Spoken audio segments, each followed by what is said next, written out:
My first day's training, I was driving home. I was actually thinking, regretting it. What have I done? Like I walked into a circus. It's amazing, isn't it? It's back. It's back. Deal or no deal. Phil Egan is in studio.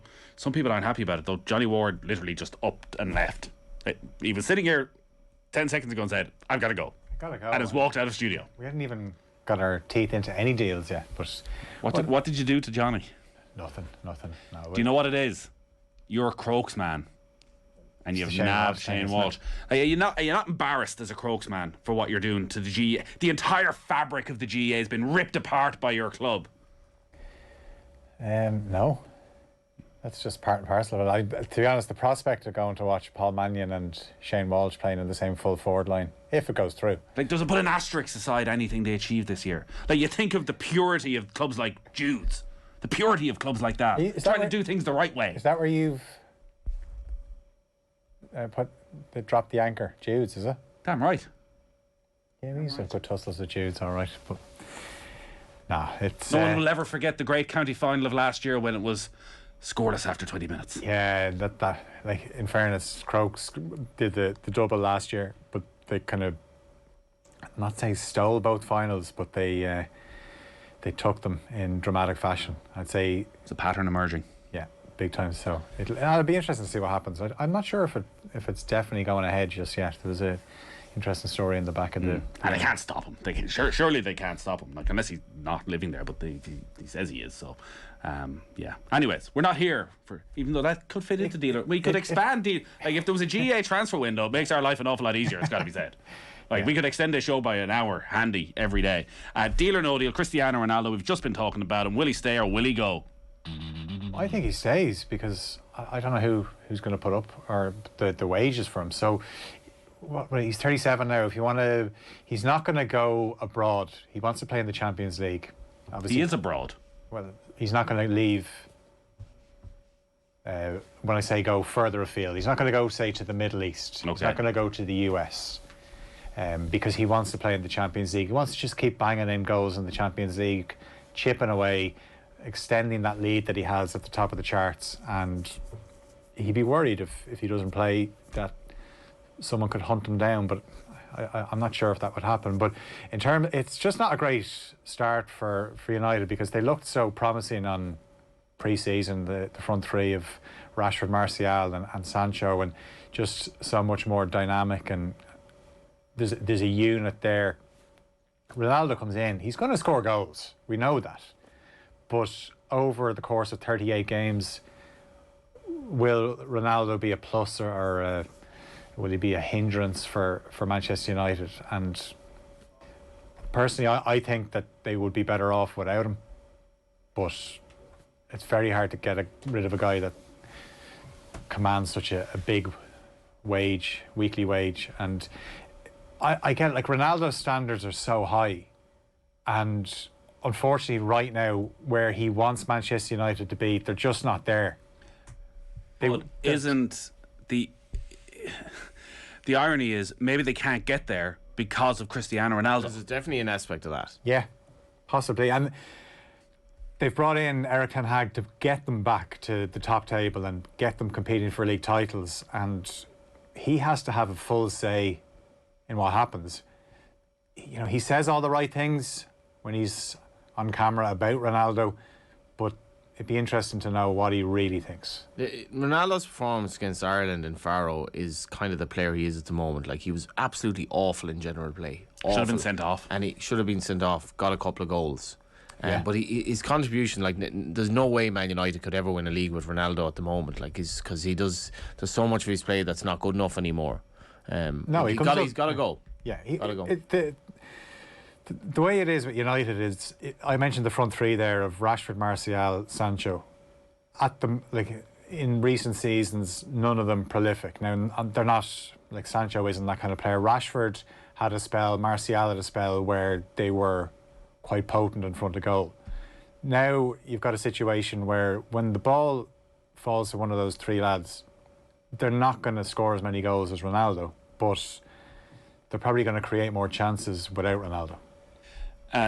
Frankie de Jong a lot of speculation that Chelsea are going to come in and usurp Manchester United and get the deal done, that maybe Frankie de Jong might actually want to sign for Chelsea. If that's the case, I just asked Samuel about Declan Rice. That's not going to happen. United again been linked with Ruben Neves. Who will be Manchester United's midfield two by the end of this window? Well, if it's Fred and McTominay, then it's really not a great start to the Eric Ten Hag era. It's a bit underwhelming. Like I think the players that they've brought in, I like Malacia at the left back. Actually, whenever I watched Feyenoord last season, he and Luis Sinisterra, who signed for Leeds, were their two best players.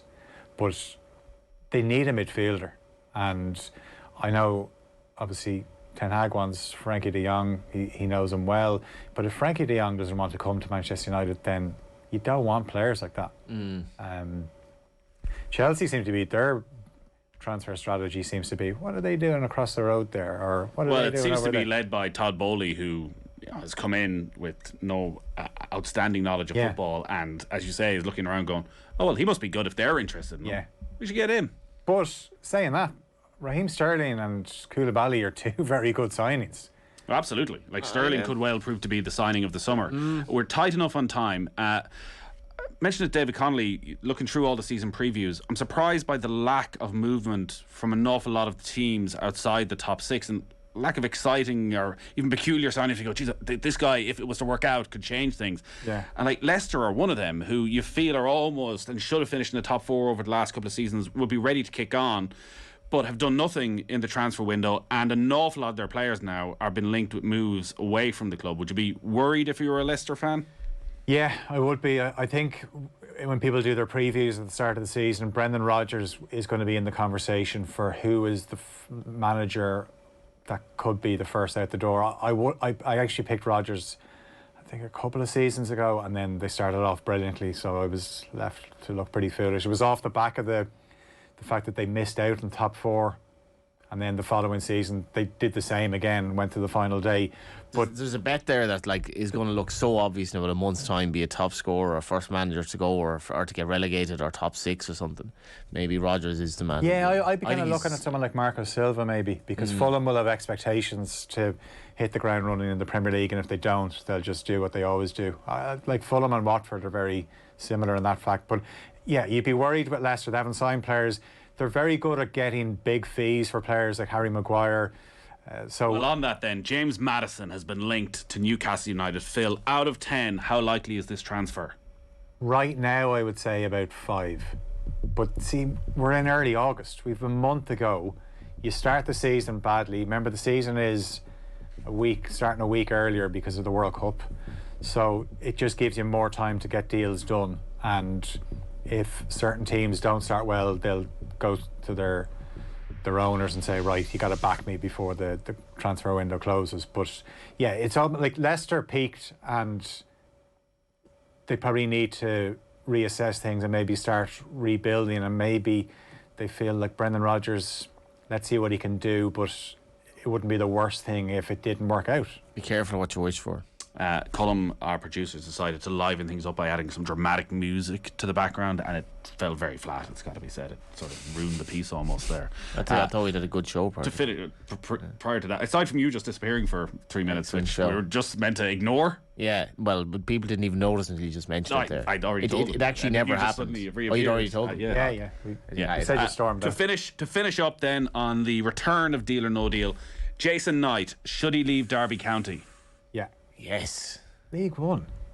Jesus. Are we overestimating Jason Knight's ability if he hasn't left already? No, I think he's obviously quite a grounded young footballer that would have a sense of loyalty to Derby. I don't think he's the kind of player that's going to go knocking on the door saying, I want to leave. But I'd say there will be inquiries for him, and then it's a case of sitting down with them saying, right, I think maybe it's time I leave. And whether that's high-end Championship or a Premier League club, who knows? Let's see how he's so talented. I agree totally. He really stands out anytime he plays for Ireland. That ability to be able to take a ball in tight spaces, but he's 2-footed. I love the way he dribbles with his left foot at times as well. And let's see how his former teammate Festio Basele, who I think is a terrific talent, gets on. James Abankwah, Carl Heffernan and Kerrigan all in Italy this season, which is Aaron Connolly. We probably Aaron need. Connolly, sorry, yeah, Probably and obviously should send Fabregas. one of us over to Italy. Yeah, just okay. saying. One of I'll us, do it. namely. Who? I love Italy. I may have to go there for a wedding in October, so maybe get it all while in. you're there, Johnny. A few Do a bit of feature work. pieces there for you. Yeah. Do a There bit of is. work. That's more or less us Sheehan done. type Unless there's any operation. more Kilmacud transfer news you want to get into, deal or no deal. No. Anyone else going after Clifford? Paddy even? That's it. The Clifford brothers are signing. Yeah. All right, that was the return of Deal or No Deal. I signed for them after the Euros, and after my first day's training, I was driving home. I was actually thinking, regretting it. What have I done? Like I walked into a circus. It's amazing, isn't it? Whatever happened to those guys, eh? Whatever happened to those guys?